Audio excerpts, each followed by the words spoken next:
بسم اللہ الرحمن الرحیم۔ السلام علیکم۔ ایک رات سلطان محمود غزنوی کو کافی کوششوں کے بعد بھی جب نیند نہیں آئی تو اپنے غلاموں سے کہنے لگے کہ لگتا ہے کسی مظلوم پر آج کوئی ظلم ہوا ہے، تم لوگ گلیوں میں پھیل جاؤ اور اگر کوئی فریادی نظر آئے تو اسے میرے پاس لے آؤ۔ تھوڑی دیر بعد وہ سب واپس آ کر کہنے لگے، سلطان ہمیں کوئی بھی فریادی نہیں ملا، آپ آرام سے سو جائیں۔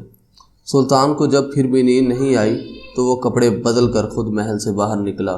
محل کے پچھواڑے میں حرم سرا کے نزدیک انہیں کسی کی فریاد سنائی دی، اے اللہ، سلطان محمود اپنے مصاحبوں کے ساتھ محل میں عیش و عشرت کی زندگی گزار رہا ہے اور محل کے عقب میں مجھ پر یہ ظلم توڑا جا رہا ہے۔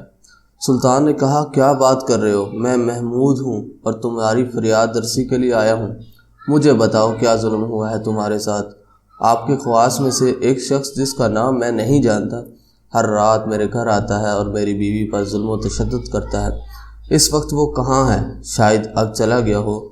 دوبارہ جب وہ آئے تو فوراً آ کر مجھے اطلاع کر دو۔ پھر سلطان نے محل کے دربان کو وہ شخص دکھایا اور کہا کہ جب بھی یہ دربار میں آئے اسے سیدھا میرے پاس پہنچا دو، اگر میں نماز کی حالت میں بھی ہوں تو پرواہ مت کرو۔ اگلی رات وہ شخص سلطان کے پاس آیا اور بتایا کہ وہ شخص اس وقت اس کے گھر میں ہے۔ سلطان اسی وقت تلوار ہاتھ میں لیے اس شخص کے ساتھ چل پڑا۔ جب اس کے گھر کے قریب پہنچا تو اس سے کہا کہ گھر کے سارے چراغ بجھا دو۔ پھر اندھیرے میں ہی اس کے گھر میں گھس کر اس شخص کا سر تن سے جدا کر دیا۔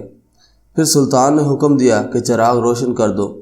اس شخص کا چہرہ دیکھا اور سجدے میں گر پڑا۔ پھر گھر کے مالک سے کہا، اگر کچھ کھانے کو ہے تو لے آؤ، بہت سخت بھوک لگی ہے۔ آپ جیسا سلطان مجھ غریب کے گھر کا کھانا کھائے گا؟ جو کچھ بھی ہے لے آؤ۔ وہ شخص ایک سوکھی روٹی اٹھا لایا جسے سلطان نے بڑی رغبت سے کھایا۔ وہ شخص سلطان سے پوچھنے لگا کہ چراغوں کو بجھانا، سجدہ کرنا اور روٹی طلب کرنے کے پیچھے آخر کیا ماجرا ہے؟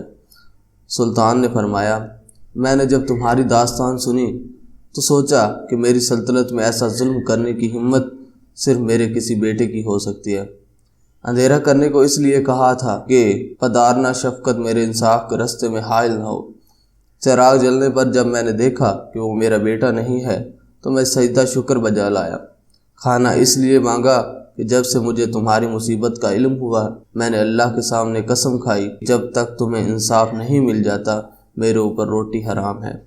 اس وقت سے اب تک میں نے کچھ نہ کھایا تھا نہ پانی پیا تھا۔